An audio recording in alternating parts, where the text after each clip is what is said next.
అరుణ్ రమాదేవి ముందు నిల్చుని చాలా కంగారు పడుతూ ఉంటాడు. ఏంటి అరుణ్ ఇంత భయపడుతున్నావు? నాతో నువ్వేమన్నా చెప్పాలనుకుంటున్నావా? మరి నా దగ్గర మాట్లాడడానికి చెప్పడానికి ఇంతెందుకు కంగారు పడుతున్నావు?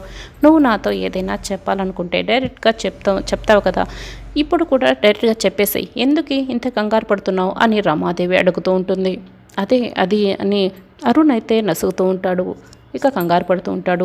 అరుణ్ ప్రియ ఇద్దరు కూడా ఒకరినొకరు చూసుకుంటూ ఇంకా కంగారు పడుతూ ఉంటాడు. ఇదంతా దూరం నుంచి గమనిస్తున్న జగదీష్ అయితే అసలు పెద్దలుడు చెల్లన్నల్ని ఎప్పటికి కూడా దగ్గరికి చేరనివ్వడు, ఎప్పుడు క్లోజ్గా కూడా ఉండడు. అలాంటిది ఈ మధ్య వీళ్ళిద్దరూ కలిసికట్టుగా తిరుగుతున్నారు అంటే వీళ్ళు ఏదో కుట్ర చేస్తున్నారు, కలిసికట్టుగా ఏదో దాస్తున్నారని అనిపిస్తుంది.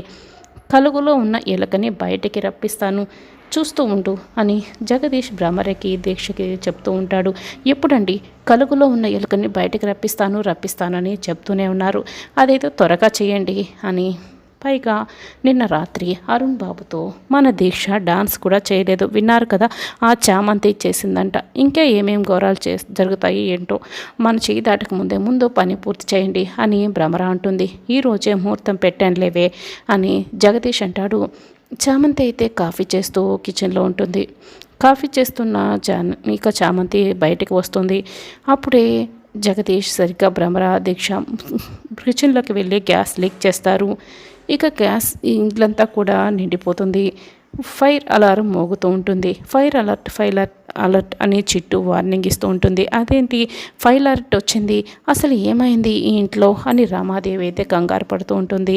గ్యాస్ మొత్తం అయితే ఇల్లంతా నిండిపోయి ఉంటుంది. రమాదేవి కంగారు పడుతూ ఉంటుంది. అమ్మ రామ్మ అంటూ అరుణ్ ప్రేమ్ ఇద్దరు కూడా రమాదేవిని దగ్గరుండి మరి బయటకు తీసుకొచ్చేస్తారు.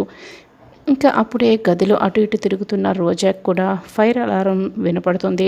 అయ్యో, ఇప్పుడు నేను ఈ గదిలోనే ఉంటే ప్రాణాలు కోల్పోతే ఎలా? ఇప్పుడు నేను ఇక్కడి నుంచి బయటికి ఎలా వెళ్ళాలి అని ఊపిరాడక ఇక సతమతమవుతూ ఉంటుంది. అప్పుడే చామంతి రోజా దగ్గరికి వెళ్తుంది. అక్క అని రోజాని మెట్ల దగ్గర నుంచి కిందకి తీసుకొస్తూ ఉంటుంది. అప్పుడే జగదీష్ రోజాని తీసుకొస్తున్న చామంతిని రోజాని ఇద్దరిని కూడా చూస్తాడు. అమ్మో, ఇది ఇంట్లోనే ఉందా?